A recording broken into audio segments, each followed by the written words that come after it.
Kia ora, ko Quinn toku ikua, kei te wharitauka o Otago aho e mahi ana.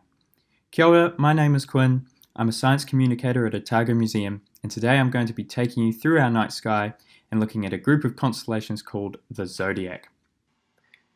Right now, we're in beautiful Dunedin, looking up at our night sky at around 8 o'clock. Before we get started, we're going to want to face north to get the best view of the Zodiac constellations visible in our sky. To face north, I recommend using a compass, either a real one or your phone, as north can be a different direction depending on where you are, even in Dunedin. The Zodiac is actually a pretty exclusive club. What defines a Zodiac constellation is that it falls on the ecliptic, which is the apparent path of the Sun throughout the course of the year, and the planets in our solar system all sit very close to the ecliptic and follow the same path as the Sun, like moving on one flat plane. There are 12 constellations in the Zodiac, and they were discovered over 2,000 years ago by Babylonians and named by a man called Ptolemy, who named 48 of the 88 constellations in our sky. Ptolemy named many of the constellations in our sky after heroes and important figures in Greco-Roman mythology, which is why we have all these interesting pictures in our sky.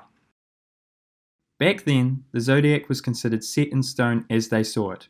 This is what we refer to as the Astrological Zodiac, which is what your horoscopes are based upon. However, over 2,000 years, the Earth has wobbled on its axis a fair bit, and what this means is that from our perspective, the stars in our sky have shifted somewhat since Babylonian times. This is where the Astronomical Zodiac comes in, which keeps more up to date. There's a key distinction between astronomy and astrology. Astronomy is the science of studying the location, movement, and nature of objects in space. Astrology, on the other hand, isn't a science. Rather, it speculates how heavenly bodies influence us as humans.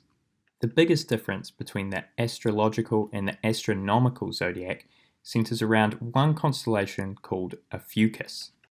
It's best if you're wanting to view a Fucus to wait a little bit later at night, which is why I'm going to jump forward a couple of hours to 10 o'clock. A Fucus came into the fold when it gradually wiggled its way into the ecliptic over time. Because of this, the order of the zodiac got shuffled around a wee bit, leaving a lot of star signs shifted backwards. Myself, for example, astrologically I'm an Aquarius since I have a birthday in late January, but astronomically I'm pushed back one and am a Capricorn. While scientists don't usually take any stock in astrology, knowing that you can have two different star signs means that when you look up your horoscope, you can always look at your two options and choose which you like best. In this sense, you've always got two shots at every day. I hope you've enjoyed this little journey through our night sky looking at the Zodiac.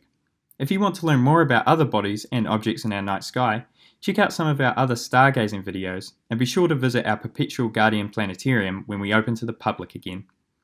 If you are interested in some of the other ways Babylonians represented their mythology visually, check out the pottery section in our People of the World gallery. Thanks again, and take care.